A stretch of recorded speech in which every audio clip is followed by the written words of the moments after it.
Today on Muscle Car of the Week, we have two words for you, block and big, and not necessarily in that order.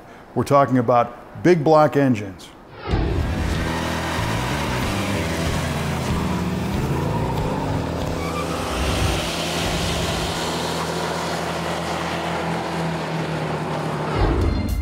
You hear us say it all the time. We talk about cars that have big blocks in them or small blocks, and sometimes even long block and short block.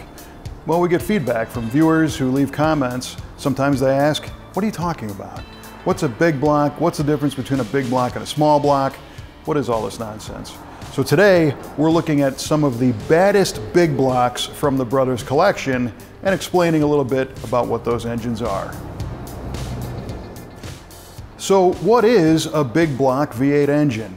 Well, in the evolution of cars and trucks and the American automakers, most of the automakers started making V8 engines with a certain cubic inch displacement size and found the need at some point to make a larger one.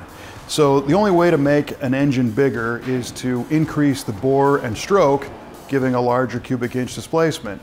At some point, you run out of room in the physical cast iron or aluminum cylinder block, and you need to create a larger one, hence the term big block. There are certain manufacturers that were able to make engines that ranged a very wide span of sizes on the same block style, and Pontiacs are a specific example. Technically, there really isn't a Pontiac big block because everything from 326 cubic inch V8s to 455s all used the same block. However, in the Chevrolet world, the small block ranges from 260 cubic inches to 400, but big blocks came in the 396 range all the way up to 454. Sure, there's the W head motors that are 348s and 409s. That's a little bit of a different story. Mopars also have a series of larger displacement engines, as do Buick and Olds and other manufacturers. So today, we're looking at some of the highest horsepower output big blocks as found in cars we featured from the Brothers collection. The first is a 1971 Chevrolet 454 cubic inch V8 known as the LS6, featured in a very unusual car, a 1971 Corvette. Chevrolet's big block maxed out at 454 cubic inches and 450 horsepower in the LS6 version in 1970. Now, other variants of the big block were sold, but in production cars, the LS6 was about as bad as it got. In 70, these made 500 pound-feet of torque and had 11 1/4 to 1 compression with solid lifters breathing through a Holley carburetor. You could see this 1971 version in this Corvette in episode 124.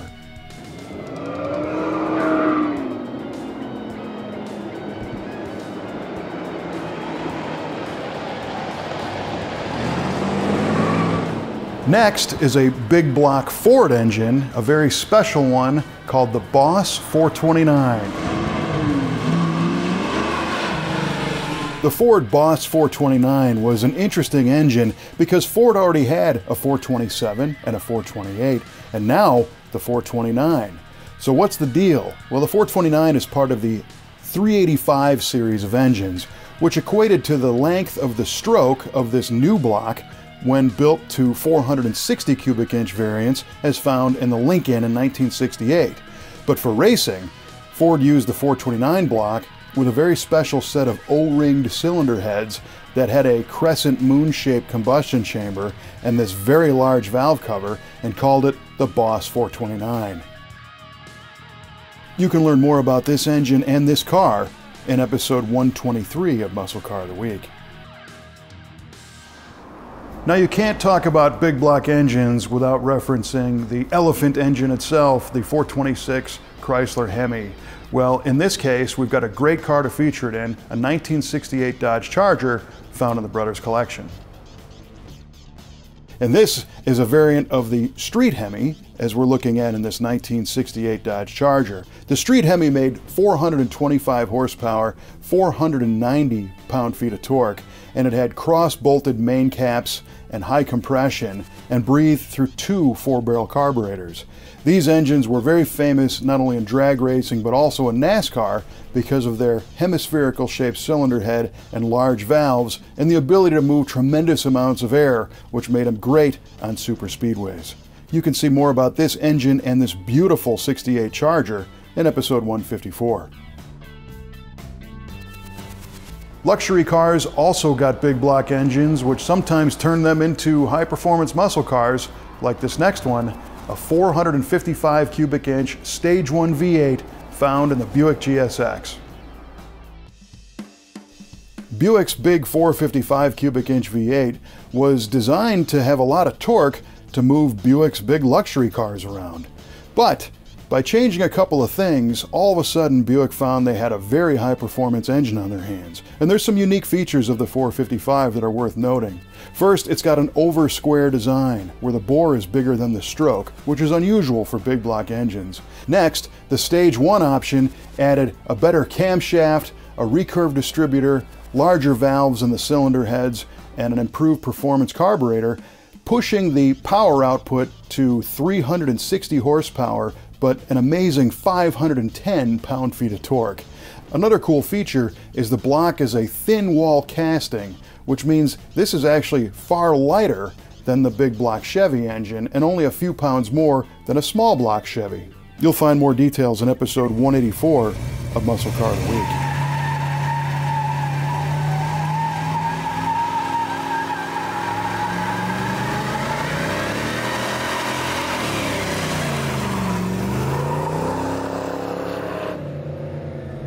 The next big block we're featuring has a legendary size. It's a 427, but it's a Ford.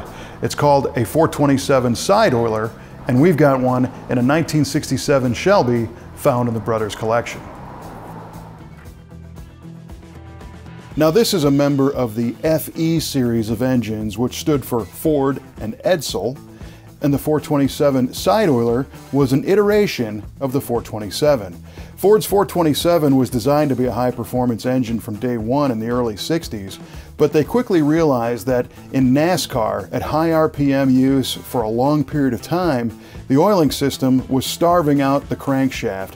So the engine got redesigned in the mid-60s with an oil passage that fed the crankshaft first and then the valve train, which is different from a center oiler or a top oiler, which oils the top of the engine first.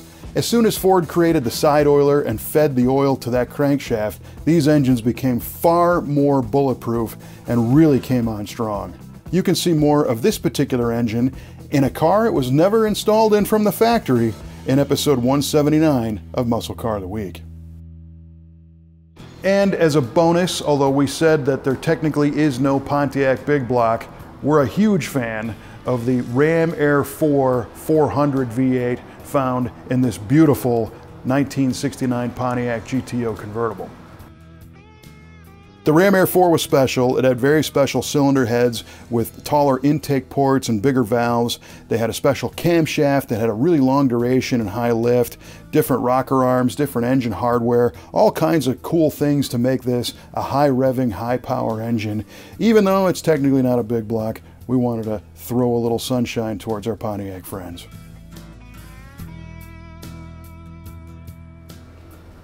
So we're not saying that these are the best or the ultimate big blocks, but they are some of the coolest, and we hope you enjoyed our little trip through big block history here on Muscle Car of the Week. Maybe sometime we'll do something on small blocks. We'll let you decide in the comments. And we'll be back next time with another awesome car from the Brothers collection on Muscle Car of the Week.